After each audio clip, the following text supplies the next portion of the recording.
اخوان هسه نزل الخبر كريستيانو يا اخوان بدوش يلعب قدام الاتحاد. خلاص رسميا كريستيانو رونالدو اذا ما راح يلعب قدام الاتحاد راح يطلع من النصر. ابصر يا اخوان كريستيانو رونالدو وين يروح؟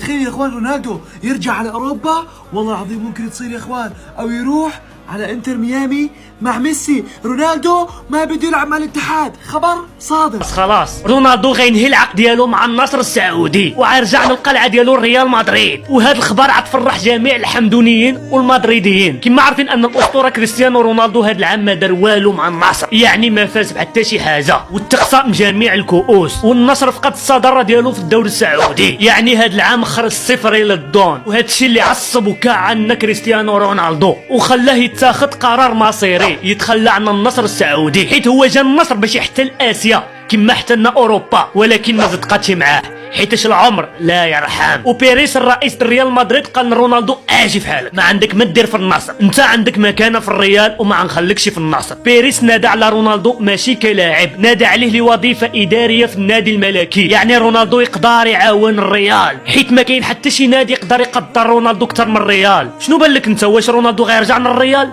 ولا غيبقى في النصر؟ شنو بان لك؟ واش هذا اخر عام ديالو ولا باقي غيكمل مع النصر؟ ورئيس بيريس كيقول ان رونالدو